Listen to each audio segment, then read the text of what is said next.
నేను ఆనందిని వదిలి కెనడాకు వెళ్ళను అంటూ సునంద జీవనకు దిమ్మ తిరిగే షాక్ ఇచ్చిన ఆదిత్య ఆనందంలో కుట్టి. ఇంతకు ఇదంతా ఎలా జరిగింది? ఆదిత్య అలా ఎందుకు మాట్లాడాడు? మరి సునంద జీవన ఇద్దరికీ కూడా ఆదిత్య షాక్ ఇవ్వడంతో శశికాంత్ ఇంకా చైతు ఏమన్నారు? మరి ఇదంతా కూడా వీడియోలో చూసి తెలుసుకునేద్దాం. పాపి మా జీవన జ్యోతి రాబోయే కథలో జరగబడేటువంటి విషయాల గురించి ముందుగా తెలుసుకోవడానికి వీడియోని లైక్ చేయడంతో పాటు ఛానల్ని సబ్స్క్రైబ్ చేసుకుని పక్కనే ఉన్న బెల్ ఐకాన్లో ఆల్ ట్యాప్ చేసేయండి. మొత్తం మీదకి చూసుకున్నట్లయితే కనుక ఆనంది అయితే చాలా బాధపడుతుంది. ఎందుకంటే శశికాంత్ తన భర్తకు భార్య చక్కగా సేవ చేసుకుంది అన్న మాటల్ని సునంద ఒప్పుకోలేకపోవడంతో పాటుగా ఇక సునంద అయితే నేను దీనికి ఒక పేరు పెడతాను, సమాజం ఏదో పేరు పెట్టుకునే బదులు నేనే పేరు పెడితే సరిపోతుంది కదా అంటూ ఇక ఒక చెత్త పని చేస్తుంది. వెళ్ళి తన హ్యాండ్ బ్యాగ్లో నుంచి డబ్బు తీసుకొచ్చి ఇస్తుంది. ఇక అది ఇవ్వడంతో ఆనంది అయితే చాలా బాధపడుతుంది. నీ హాస్పిటాలిటీకి చాలా థ్యాంక్స్ ఆనంది, చాలా చక్కగా హాస్పిటాలిటీ చేశావు. నా కొడుక్కి షెల్టర్ ఇచ్చావు, నా కొడుక్కి డాక్టర్ని పిలిపించి ట్రీట్మెంట్ చేయించావు, నా కొడుకుని చాలా బాగా చూసుకున్నావు అంటూ మాట్లాడుతున్నటువంటి ఆనంది సునంద మాటలకు ఆనంది చాలా బాధపడుతుంది. బాధపడటమే కాదు, సునంద ఆనంది చేతిలో డబ్బు పెట్టడంతో ఆ డబ్బుని నేను తీసుకోను అంటే అనగానే నువ్వు తీసుకోను అంటే ఇక జీవితంలో నువ్వు నేను ఎదురు పట్టమనేదే ఉండదు అని చెప్పని అనేసరికి ఏం మాట్లాడాలో అర్థం కాక ఆనంది అయితే బాధపడుతూ ఉంటుంది. ఆదిత్య ఏం మాట్లాడకుండా కారెక్కేస్తాడు. ఇక శశికాంత్ నన్ను క్షమించమ్మా ఆనంది అంటూ వెళ్ళిపోతాడు. ఇక ఇక్కడ చైతు ఇంకా జీవన ఇద్దరు కూడా వీళ్ళ గురించి వెయిట్ చేస్తూ ఉండగా చైతు అయితే ఖచ్చితంగా అన్నయ్య వచ్చుండడు, అక్కడే ఉంటాడు అంటే అది అలాంటిది జరగదమ్మా, నువ్వు అనవసరమైన ఆశలు పెట్టుకోకు, ఖచ్చితంగా బావగారిని తీసుకునే వస్తుంది అత్తయ్య అంటూ ఉంటుంది. ఈలోపే కారు వస్తుంది. కారు వచ్చిందిగా చూద్దాం పద అని వెళ్ళేసరికి ఇక అక్కడ ఆదిత్య వచ్చేసి కనపడతాడు. ఏంటి అన్నయ్య వచ్చేసాడు అనుకుంటూ, ఏంటి అన్నయ్య ఆర్ యూ ఆల్ రైట్ అని అంటే ఐఎమ్ ఆల్ రైట్ అంటాడు ఆదిత్య. బాగుంటాడ్రా, ఎందుకు బాగుంటాడు, ఆ తల్లికి కొడుకే కదా అని చెప్పని అంటూ ఉంటే ఏం జరిగింది డాడ్ అని అంటాడు చైతు అయితే. ఏం జరిగిందా, మీ అమ్మ ఆనంది చేసిన సేవలకు లెక్క కట్టి వెల కట్టి అప్ప చెప్పి వచ్చింది అంటే ఏంటి డాడ్ ఏం జరిగింది అంటాడు చైతన్య. ఆనంది చేసిన సేవలకు గాను మీ అమ్మ డబ్బు చేతికిచ్చి చక్కగా మా అబ్బాయికి నువ్వు సేవలు చేశావు, చాలా థ్యాంక్స్ అని చెప్పి వచ్చిందిరా అనగానే ఒక్కసారిగా చైతన్య ఏంటి డాడ్ మీరు చెప్పేది అని అంటే అవునరా అదే చేసింది మీ అమ్మ అని చెప్పి చెప్తాడు. ఛా ఇదేంటి మమ్మీ ఇలా చేయటం అని చెప్పేసేసి అంటూ ఉంటాడు ఇక చైతన్య. ఏం చేస్తాంరా, అలాంటి తల్లి చాలా గొప్ప తల్లి, అసలు నాకు తెలిసి ఈ భూప్రపంచం మీద ఇలాంటి తల్లి ఉండనే ఉండదేమో అని అంటూ ఉంటే నువ్వేంటయ్యా పెద్ద మనిషి, ఉండదేమో ఉంటుందో లేదో పక్కన పెట్టు, నువ్వు దగ్గరుండి పని కట్టుకుని భార్యాభర్తలు ఇద్దరిని విడతీసుకుని వచ్చావా అని అంటే నేనేం చేయనురా నిమిత్త మాత్రుణ్ణి, ఇక్కడ వెల కట్టేవాళ్ళు చాలామంది ఉన్నారు, ఏం చేస్తాం, వెల కట్టనివ్వమని చెప్పి వదిలేయడం తప్ప అని అంటే అయితే మాత్రం వదిలేస్తావా, వెల కట్టుకోండి అని చెప్పి వదిలేస్తావా ఏంటి అని అంటే మరి ఏం చేస్తాం, అంతకుమించి ఏం చేయగలం, ఆవిడ గారు చాలా గొప్పగా నా అంత గొప్పవాళ్ళు లేరు అన్నట్టుగా చక్కగా డబ్బు ఆనంది చేతిలో పెట్టి వస్తూ ఉంటే నేనేమీ మాట్లాడలేని నిమిత్త మాత్రం అయిపోయానురా అని చెప్పని అంటాడు. ఇక అప్పుడు వెంటనే ఏంటి మమ్మీది అని అంటే ఏరా నేనేం తప్పు చేశాను, కరెక్ట్గానే చేశాను, లేకపోతే ఆవిడ గారు నేను మీకు సేవలు చేశాను, నేను మీ భార్యని అని చెప్పేసేసి ఆదిత్యకు దగ్గరవుదామని చెప్పి ప్రయత్నిస్తుంటే చూస్తూ కూర్చోమంటావా అంటుంది. అంటే ఏంటి మామ్ వాళ్ళిద్దరిని ఎప్పటికీ కలవనివ్వవా అని అంటాడు. ఎందుకు కలవాలిరా, ఏమి రిలేషన్ ఉందని కలవాలి, ఈ ఇంటి పరువు తీసుకెళ్లి రోడ్డు మీద పెట్టిన ఆ మనిషితో నా కొడుకు కలవాల్సిన అవసరం లేదు అని అంటే ఆనంది ఎలాంటిది అనేది నీకు తెలీదా, వదిన గురించి ఇంకొకరెవరో చెప్తే నువ్వు నమ్ముతావా, అయినా వదినని ఈ ఇంటికి రాకూడదు అంటానికి నువ్వెవరివి అని అంటాడు. నేనెవరినా, ఈ ఇల్లు నాది, వాడు నా కొడుకు, తను పెళ్లి చేసుకుంది నా కొడుకుని అని చెప్పని మాట్లాడుతూ ఉంటే ఈ ఇల్లు ఇంతే మారదు అంటూ లోపలికి వెళ్ళిపోతాడు. ఇక అప్పుడు శశికాంత్ అయితే సునంద నాకు చిన్న అనుమానం అని అంటే ఏంటి అడగండి అని అంటుంది సునంద. అయితే ఏంటంటే, ఇప్పుడు భార్య ప్రేమని వెలకట్టావు కదా, అలాగే తండ్రి ప్రేమను కూడా వెలకడతావా అంటాడు. ఒక్కసారిగా సునంద అలా నిశ్చేష్టురాలిగా నిలబడిపోతుంది. ఏం మాట్లాడలేని పరిస్థితుల్లో అలా ఉండిపోతుంది. ఇకప్పుడు జీవన ఒక్కతే అక్కడ మిగిలిపోతుంది. జీవన, నేను ఆనంద్ విషయంలో తప్పు చేసినట్టు నీకెప్పుడైనా అనిపించిందా అని అంటే, ఏ విషయంలో అత్తయ్య గారు అని అడుగుతుంది.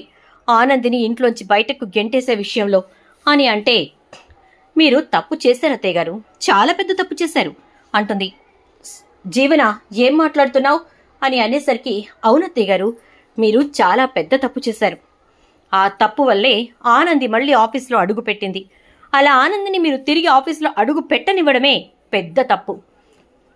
తను రావడంతో పాటు బావగారి యొక్క ఫ్యూచర్ చాలా నష్టపోతుంది అనే విషయం మీరు గ్రహించలేకపోతున్నారు అత్తయ్య గారు అని అనేసరికి, నువ్వు మాట్లాడుతుంది నిజమే, ఏం చేయాలి అని అనేసరికి, కెనడా పంపించండి. రాష్ట్రాలు దాటిస్తే ఉపయోగం ఉండదు, దేశాలు దాటిస్తేనే అప్పుడు బావగారికి ఆనంద్కి మధ్య దూరం పెరుగుతుంది. ఈలోపు బావగారు వచ్చేసరికి ఆనందిని ఇంట్లో నుంచి బయటకు గెంటేస్తాం, మనమేమి ఇక్కడ ఉంచం కదా, ఉండనివ్వం కదా అంటూ ఉంటుంది. ఇక ఆ మాటలతోటి సునంద అయితే, ఏం చేస్తే కరెక్ట్ అంటే, కెనడా పంపిద్దాం, అక్కడ గార్మెంట్స్కి సంబంధించి కోర్సెస్ చాలా ఉన్నాయి, సో బావగారితో ఆ కోర్స్ చేయిద్దాం. అండ్ అలాగే ఆటోమేటిక్గా బావగారు ఆ వర్క్లో పడిపోతారు. అటు నుంచి ఆయన వచ్చేలోపు ఇక్కడ ఆనందిని ఆఫీస్లో ఉండకుండా దూరంగా తరిమేద్దాం అని అంటుంది. సరే, ఏదో ఒకటి చెయ్యి అని చెప్పేసేసి వెళ్ళిపోతుంది సునంద. ఈ మాట కోసమే నేను ఎదురు చూస్తున్నాను అనుకుంటూ ఇక జీవన హ్యాపీగా ఆఫీస్కి వెళ్తుంది. అలా వెళ్ళిన తర్వాత అక్కడ అలేఖ్యతో కబుర్లాడుతూ ఉంటే ఆనంది వచ్చి జీవనం తిట్టేసరికి, చూడమ్మా, చాలా గొప్పగా చెప్పావులే, కానీ అసలు ముందు నువ్వు ఇంత ధైర్యంగా ఉన్నటువంటి నీ ధైర్యమైనటువంటి బావగారు ఇక్కడ ఉంటారో లేదో చూసుకో. బావగారిని దూరంగా పంపించేస్తున్నారు కెనడాకి అని చెప్పని అనేసరికి, ఇకప్పుడు చాలా ఏడుస్తూ లోపలికి వెళ్ళి కూర్చుంటుంది ఆనంది. ఈలోపు ఆదిత్య రాని వస్తాడు.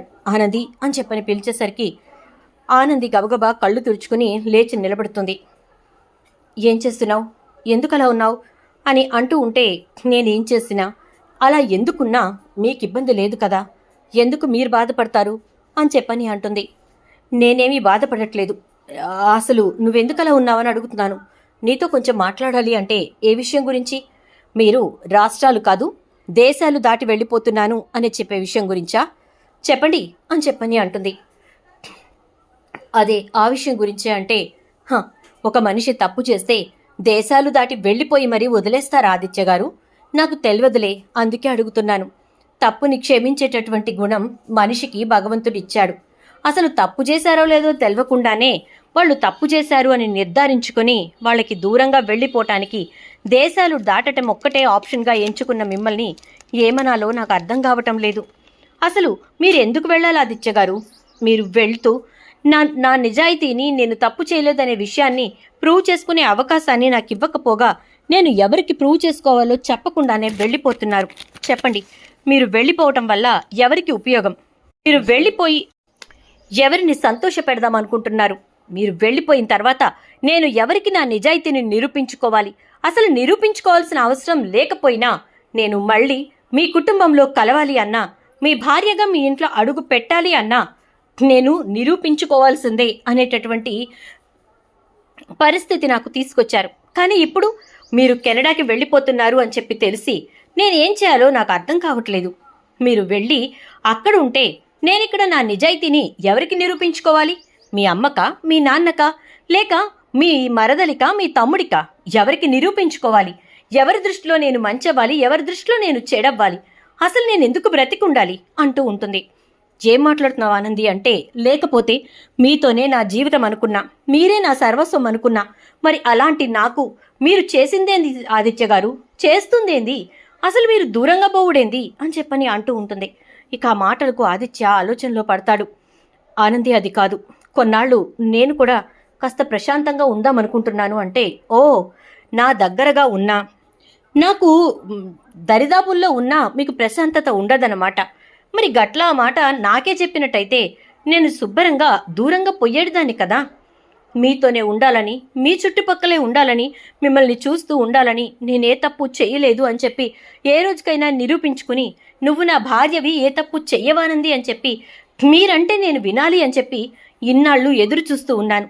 కానీ అందులో ఏ ఒక్క మొక్క అనిపించుకోకపోగా ఇప్పుడు నీకు దగ్గరలో కాకుండా దూరంగా ఉండి ప్రశాంతంగా ఉండాలనుకుంటున్నానంటూ నా భర్త చెప్తున్న మాటలకు నేనేం మాట్లాడాలో అర్థం కాని పరిస్థితుల్లో సందిగ్ధావస్థలో నిలబడిపోయాను ఆదిత్య గారు అంటూ ఉండేసరికి, ఆనంది నేను చెప్పేది విను అంటాడు. వినబడలే. ఇక నేను వినాల్సిన అవసరం కూడా లేదు ఆదిత్య గారు. మీ నిర్ణయం మీరు తీసుకున్నారు కదా, మీరు వెళ్ళండి. ఆ తర్వాత జరిగేది జరుగుతుంది. కానీ నేను మాత్రం మొక్కవోని ఆత్మవిశ్వాసంతో ముందుకే వెళ్తాను ఆదిత్య గారు. ఎందుకంటే నేనే తప్పు చెయ్యలేదు. నేను జ్యోతి సూర్యల కూతురిని. ఎట్టి పరిస్థితుల్లోనూ తప్పు చెయ్యను. మీకు నిజం తెలుసు కాబట్టి మీతోనే నేను ఇప్పుడు ఛాలెంజ్ చేస్తున్నా. నేను తప్పు చేయలేదనే విషయాన్ని నిరూపించుకు తీరుతాను. ఆ రోజున నేను ఎందుకు ఆనందిని వదిలేసి ఇంత దూరం వచ్చానా అని చెప్పి మీరే బాధపడతారు. నేను ఎందుకు ఆనందిని ఇంతలా బాధ పెట్టానా అని చెప్పి మీరే బాధపడతారు అంటూ ఇక ఆనంది మాట్లాడుతూ ఉంటే ఆదిత్యకు ఏం చేయాలో ఏం మాట్లాడాలో అర్థం కాకపోగా ఇక ఆనందిని బాధ పెట్టకూడదు అని చెప్పి నిర్ణయించుకుంటాడు. ఇక ఆదిత్య ఆలోచనలో పడతాడు. నిజమే, ఆనంది అన్న దాంట్లో తప్పే ఉంది. తను నిజాయితీని ప్రూవ్ చేసుకోవాల్సింది ఎవరికి? నాకే. నా కోసమే కదా తను ఆ ఇంట్లో అడుగు పెట్టాల్సింది. మరి అలాంటిది నేనే లేకుండా వెళ్ళిపోతే ఇక ఆనంది ఎవరి కోసం? ఏమో, నిజంగానే తను అన్నట్టుగా ఏదో ఒక క్షణంలో తన మనసుకి బాధ అనిపించి ఏదైనా తప్పుడు నిర్ణయం తీసుకుంటే ఆనంది అలా చెయ్యదు. కానీ ఒకవేళ తీసుకుంటే అప్పుడు నేనే గిల్ట్గా ఫీల్ అవ్వాలి. సరే, తన నిజాయితీని తను నిరూపించుకోవటానికి కావలసినటువంటి అవకాశాన్ని కూడా నేను ఇవ్వాలి కదా అంటూ ఆదిత్య ఆలోచిస్తాడు. ఈలోపు ఇక సునంద కావాలని ఆనంది ముందు మాట్లాడటం కోసమని చెప్పి ఆఫీస్కి వస్తుంది. అలా వచ్చిన తర్వాత ఇక సునంద, ఆది నీతో మాట్లాడాలి అని చెప్పని అంటుంది. చెప్పమ్మా అని అనేసరికి, ఏం లేదాది, ఉదయం చెప్పాను కదా నువ్వు కెనడాకి వెళ్ళాలని చెప్పి, ఆ విషయం గురించి మాట్లాడటానికే వచ్చాను అంటుంది. నేను ఆ విషయం గురించే నీతో మాట్లాడదాం అనుకుంటున్నానమ్మా అంటాడు. ఏంటాది, ఏమైంది అని అనేసరికి, నేను కెనడాకి వెళ్ళాలి అనుకోవట్లేదమ్మా అంటే, ఏమైంది ఆది, ఎందుకు నువ్వు కెనడాకి వెళ్ళాలంటున్నావు అని చెప్పి చాలా కోపంగా అడుగుతుంది సునంద. నేను కొన్నిటిని వదులుకోవాలనుకోవట్లేదు, కొన్నిటిని మిస్ చేసుకోవాలనుకోవట్లేదు. ఇప్పటికే నా జీవితంలో చాలా కోల్పోయిన వాటిని తిరిగి తెచ్చుకోలేను. కానీ అలా అని చెప్పి నేను దూరంగా వెళ్ళిపోయి నేను భయపడినట్టు, నేను తప్పు చేసినట్టు అందరికీ ప్రొజెక్ట్ చేసుకోలేను అంటే ఏం మాట్లాడుతున్నావు? అది నువ్వు భయపడటమేంటి, నువ్వు తప్పు చేయటమేంటి అని అంటే, అవునమ్మా అలాగే అనిపిస్తోంది నాకు. నేనేదో వాళ్ళకి భయపడి ఇక్కడి నుంచి వెళ్ళిపోతున్నట్టు. నాలో నిగ్రహం ఉంది. వాళ్ళకి అవకాశం ఇవ్వాలి కాబట్టి నేను ఇవ్వాలనుకుంటున్నానంటే ఎవరికి అవకాశం ఇవ్వాలనుకుంటున్నావా అది అంటుంది ఇక సునంద. ఇంకెవరికి? నా భార్య ఆనందికి అంటాడు. ఏంటి, ఏం మాట్లాడావాది అంటే, అవును, నా భార్య ఆనందికి నేను ఒకసారి అవకాశం ఇవ్వాలి అనుకుంటున్నాను. తను కూడా మనిషే కదమ్మా. తప్పులు చేసిందా లేదా అనేది పక్కన పెడితే తను తప్పు చేసిందన్న ప్రతిసారి తను ఏ తప్పు చేయలేదని నిరూపించుకుంది. ఈసారి కూడా తనకు అవకాశం ఇవ్వాలి అనుకుంటున్నాను అంటాడు. బావగారు, ఏం మాట్లాడుతున్నారు మీరు? ఆనంది చేసింది ఏమన్నా చిన్న తప్పు అనుకుంటున్నారా? తను చేసిన తప్పు వల్ల ఎంత పరువు పోగొట్టుకుని మనం బాధపడ్డామో మీకు గుర్తులేదా అని చెప్పని అనేసరికి, జీవనా నువ్వు మాట్లాడకు, ఇది నా సమస్య, నా కుటుంబ సమస్య, అంతేకాదు ముఖ్యంగా మా భార్యాభర్తల సమస్య. కాబట్టి నువ్వు మాట్లాడకుండా ఉండడం అంత ఉత్తమం ఇంకోట్లేదు, సరేనా అని చెప్పని అనేసరికి ఇక ఏమీ మాట్లాడకుండా సైలెంట్ అయిపోతుంది జీవన. ఇక జీవన సైలెంట్ అయిపోయిన తర్వాత సునంద, ఆది ఇంకా ఇదే నీ ఆఖరి నిర్ణయమా అంటే, అవునమ్మా ఇదే నా ఆఖరి నిర్ణయం, ఖచ్చితంగా నేనైతే ఈ నిర్ణయంతోనే ఉండాలి అనుకుంటున్నాను అని చెప్పని అంటాడు ఆదిత్య. దాంతో ఇక సునందికి ఏం మాట్లాడాలో అర్థం కాక ఆదిత్యతోటి వాదనకి దిగుతుంది. చాలాసేపు ఇద్దరు వాదించుకుంటారు. నువ్వు గనక వెళ్లకుండా ఇక్కడే ఉండాలి అనుకున్నా, నువ్వు గనక ఏ రకంగానూ కూడా ఆనంద్ విషయంలో నేను అన్నట్టుగా కాకుండా నువ్వు సొంతగా నిర్ణయం తీసుకోవాలి అనుకున్నా, నీకు అంతే సంగతులు అని చెప్పేసేసి అంటుంది సునంద. ఆ మాటలతోటి, సరేమా నువ్వన్నట్టే చేస్తాను, సరేనా నువ్వన్నట్టే చేస్తాను, కానీ ఆనంద్ని కూడా నాతో తీసుకెళ్తాను అంటాడు. ఏం మాట్లాడుతున్నావురా? నేను నిన్ను దూరంగా పంపించేదే తన నుంచి దూరంగా ఉండటానికి కదా అంటే, కానీ నేను ఆనంద్ లేకుండా ఉండలేను, ఆనంద్ని చూడకుండా ఉండలేను అంటాడు ఆదిత్య. ఆది, ఏం మాట్లాడుతున్నావో తెలుస్తోందా నీకు అని చెప్పని సునంద మాట్లాడేసరికి, అవునమ్మా, ఆనంద్ లేకుండా నేను ఉండలేను. తను నా కళ్ళెదురుగా తిరుగుతూ ఉంటే మనిషిలా బ్రతుకుతున్నాను. తనని వదులుకుని నేను దూరంగా వెళ్లలేను అని చెప్పని అంటూ చైతన్య వంక చూస్తాడు. సూపర్ బ్రో, ఇలాగే చెప్పు, ఖచ్చితంగా అమ్మ సైలెంట్ అవుతుంది అని చెప్పేసేసి చైతన్య ఉదయాన్నే ఆదిత్యతోటి చెప్తాడు. ఒకవేళ నువ్వు వదిన్ని వదిలి వెళ్ళకూడదు, వెళ్ళలేను అనుకుంటే నువ్వు ఎదిరించి మాట్లాడు. ఖచ్చితంగా అమ్మ సైలెంట్గా ఒప్పుకోవటం తప్ప ఏమీ చేయలేదు. అలా కాదు అని చెప్పి నువ్వు కనుక సైలెంట్గా ఉన్నావంటే నష్టపోయేది నువ్వే బ్రో, ఆలోచించుకో. వదిన్తో పాటు నువ్వు సఫర్ అవుతున్నావు, నీతో పాటు వదిన్ని కూడా సఫర్ అయ్యేలా చేస్తున్నావు. దీనివల్ల ఎవరికి ఉపయోగం? ఆలోచించుకో బ్రో అని చైతన్య చెప్పిన మాటలు గుర్తు తెచ్చుకున్న ఆది ఇక సునందకి గట్టిగానే సమాధానం చెప్తాడు. ఇక ఆ సమాధానం విన్న సునంద ఆదిత్య ఇక వినే పరిస్థితుల్లో లేడు అని చెప్పి అర్థం చేసుకుని ఇక వెంటనే, సరే ఆది, నీకిష్టం లేనప్పుడు నేను మాత్రం ఎందుకు పంపిస్తాను? పంపించను. ఇక్కడే ఉండు కానీ వాళ్లకి మాత్రం దూరంగా ఉండు అని అంటూ ఉంటే, ఉండేదే తన కోసమైనప్పుడు దూరంగా ఎలా ఉంటానమ్మా? నువ్వన్నట్టుగా తన నిజాయితీ తను నిరూపించుకున్నప్పుడు, తను తప్పు చేయలేదని తను నిరూపించుకున్న రోజున తను మన ఇంట్లో అడుగు పెడుతుంది అని చెప్పి ఆదిత్య వెళ్ళిపోతాడు. ఇక జీవన, జేంటత్తయ్య గారు ఇది నాకు అర్థం కావట్లేదు. రాత్రే మాట్లాడుకున్నాం, ఇంతలోకి బావగారికి ఏమైంది?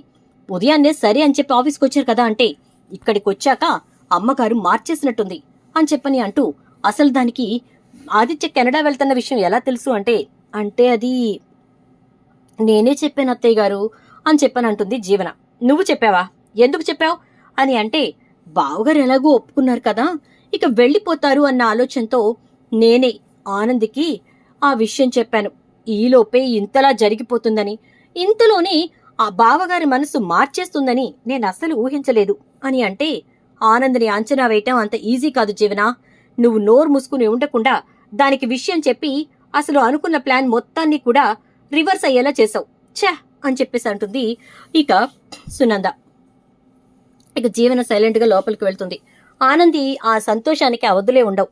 నిదానంగా వెళ్లి క్యాబిన్లో కూర్చుని చాలా సంతోషంగా, నేను ఈరోజు ఈ క్షణం పడుతున్న ఆనందాన్ని ఎవరితో పంచుకోవాలో కూడా అర్థం కావట్లేదు అనుకుంటూ పద్మకి ఫోన్ చేస్తుంది. అమ్మా అమ్మా అంటూ చాలా సంతోషంగా మాట్లాడుతుంటే, ఏంది బిడ్డా, ఏమైంది బిడ్డా? నువ్వు నా పక్కనే ఉండి నన్ను రంగులు రాటం తిప్పుతున్నట్టుంది నీ మాటల్లో సంతోషం చూస్తుంటే అని అంటే, అవును అమ్మా, నేను నీ తానుంటే అదే పని చేసేదాన్ని అని చెప్పనంటుంది. ఏమైంది బిడ్డా,